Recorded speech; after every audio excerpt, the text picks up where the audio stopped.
తెలంగాణ రాష్ట్ర ప్రజలందరికీ బోనాల పండుగ శుభాకాంక్షలు.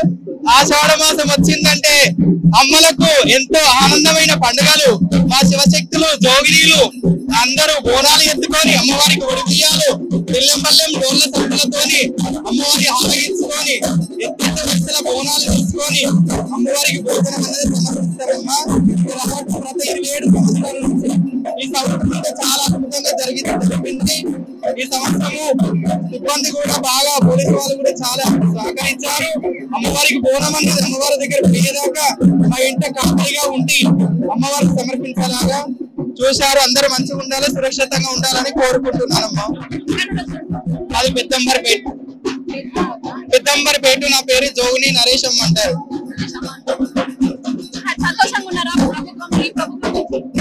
అందరూ సురక్షితంగా ఉండాలి, ఈ రాష్ట్ర ప్రజలందరూ మంచిగా ఉండాలని ఈ సత్యాన బోనమును ఎత్తుకొని అందరూ సురక్షితంగా ఉండాలి. అమ్మని మొక్కుకొని కోరుకొని ఆడి పంట గొడ్డు గోద పిల్ల చెల్లి అందరూ మంచిగా ఉండాలి. అమ్మ ఎలాంటిది ఏది రాకుండా అందరినీ చల్లగా చూడాలని అమ్మవారి మొక్కుకొని ఈ సత్యాన బోనం అనేది అమ్మవారికి ఎక్కించి మొక్కుకొని వస్తున్నామమ్మా. నేను 92 నుండి చేస్తున్నా బోనం. చాలా హ్యాపీగా, చాలా మంచిగా పోయింది అమ్మవారి బోనం అయితే. అమ్మకు చాలా బాగా పోయింది, చాలా హ్యాపీగా. ఏం కలగలేదు, చాలా బాగా పంపించారు. వాళ్ళు కూడా చాలా చాలా చాలా హ్యాపీగా పంపించారు. పాడి పంటలు పిల్ల జల్లలు అందరూ చల్లగా ఉండాలి. జ్వరాలు దోమలు ఈగలు ఏం రాకుండా అందరూ చల్లగా కాపాడాలని. నేను మలక్పేట నుంచి వస్తున్నాను. దాదాపు ఒక 5 years అవుతుంది. యాక్చువల్లీ వాళ్ళు ఇక్కడ నుంచి పంపించారు. గవర్నమెంట్ ఆల్రెడీ రూల్ పెట్టింది కానీ పోలీస్ వాళ్ళు అక్కడ నుంచి అలో చేయనిస్తలేరు, ఇక్కడ నుంచి పంపిస్తారు. అక్కడ కూడా ముంగట కూడా గేట్ల కాడ నుంచి నూకేస్తారు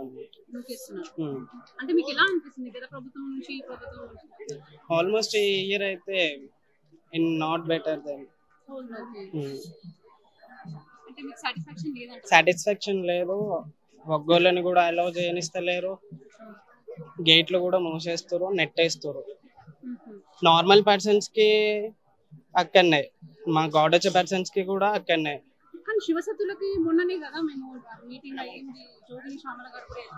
అయ్యింది కానీ అక్కడ నెట్టేస్తారు. క్రౌడ్ అండ్ నార్మల్ పర్సన్స్ కి అండ్ గాడ్ వచ్చే పర్సన్స్ కి బోనాలు ఎత్తుకునే పర్సన్స్ కి కూడా ఒకటే సైడ్ నుంచి అలౌ చేస్తారు. మాకైతే ఈ ఇయర్ అయితే సాటిస్ఫాక్షన్ అయితే లేదు. వెనక చూడండి, మేము ఇక్కడ ఎత్తుకున్నామా అంగో చూడండి, వాటర్ గానీ వెనక చేయాలి తాకడం గానీ ఏంటి. నార్మల్ పీపుల్ కి ఇదే లైన్, మాకు ఇదే లైన్ అంటే మేము ఇబ్బంది పడం కదా.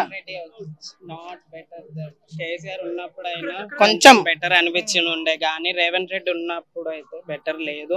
మాకు దేవునికి బోనాలు అప్ప చెప్పినవి కూడా సాటిస్ఫాక్షన్ లేదు. బోనం ఎత్తుకొని వచ్చింది కూడా మాకు సాటిస్ఫాక్షన్ లేదు. అయితే కదా అక్కడ లేదు కదా, అక్కడ నుంచి పంపించచ్చు కదా మమ్మల్ని. ఇప్పుడు వాళ్ళు నెట్టుకుంటూ వెళ్తారు. అదే చెప్తున్నాం కదా, పంపించేస్తారు. అక్కడ నుంచి వెళ్దామంటే నెట్టేస్తారు, ఇక్కడికి వెళ్ళండి, ఇక్కడ నుంచి వెళ్ళండి క్యూలకి. యాక్చువల్ 1 o'clock నుంచి అక్కడ నుంచి హలో అని చెప్పేసి చెప్పారు. 1 అయితేంది 2 అయితేంది, బోనాలు అయితే ఎత్తుకున్నాం కదా, బోనాలు ఎత్తుకున్న వాళ్ళనైనా అక్కడ నుంచి హలో చేయాలి కదా. టైమింగ్ ప్రాసెస్ కావాలా? ఇప్పుడు మేము ఎత్తుకుంత బరువు మోస్తున్నట్టు కావాలా? వెళ్తారు, దాంట్లో మనం బోనం కింద పడే అప్పుడు ఎవరి రెస్పాన్సిబిలిటీ? అందులో ఉన్న కంచుల దీపము ఎవరి మీద అయినా పడితే, ఎవరికైనా ఏమైనా అయితే ఎవరి రెస్పాన్సిబిలిటీ? అయితే లేదు, హ్యాపీగా లేము. ఏదో వచ్చి ఎక్కిస్తున్నాం అంటే ఎక్కిస్తున్నాం, అంతే తప్పించి సాటిస్ఫాక్షన్ అయితే. నమస్తే అమ్మా. నమస్తే తల్లి. ఎక్కడ నుండి వస్తున్నారు? నేను సూరారం నుంచి వస్తున్నా. ఎలా అనిపించింది మీకు? చాలా బాగా అనిపించింది. గతంలో ఎన్నడూ లేని విధంగా అందరూ ఈవో వచ్చి అధికారికంగా ప్రభుత్వము ఏదైతే ఏర్పాట్లు చేస్తా అన్నారో మా జోగినీలకు అలాంటి ఏర్పాట్లు చేశారు. అమ్మవారి దర్శనం ఎలాంటి ఇబ్బంది లేకుండా చాలా సంతోషంగా జరిగింది. మీరు ఒప్పుకున్న డిమాండ్స్ అన్ని మేము డిమాండ్స్ ఎప్పుడు చేయమండి, కాంట్రవర్సీలు కూడా కావాలని చేసుకోమండి. అందరం కోరేది అమ్మవారు ఒక దర్శనం. వాళ్ళ అమ్మవారి దర్శనం చేపిస్తే మేము వాళ్ళతో ఎందుకు గొడవ పడతాం? మాకు అలాంటివి ఏం లేవు. ప్రభుత్వం ఎవరేది ఉన్నా కానీ మేము గొడవ పడాలన్న ఇంటెన్షన్ మాది కాదు. మాకు కేవలం అమ్మ దర్శనం కావాలి. మా వచ్చిన భక్తులను కానివ్వండి, ఎవరైతే జోగినీలు బోనాలు తెస్తారో వాళ్ళని ఇబ్బంది పెట్టొద్దు, అంతే. నేను చాలా హ్యాపీగా ఉన్నాను. అలాగే అందరు కూడా హ్యాపీగా ఉండాలని నా మనస్ఫూర్తిగా కోరుకున్నాను.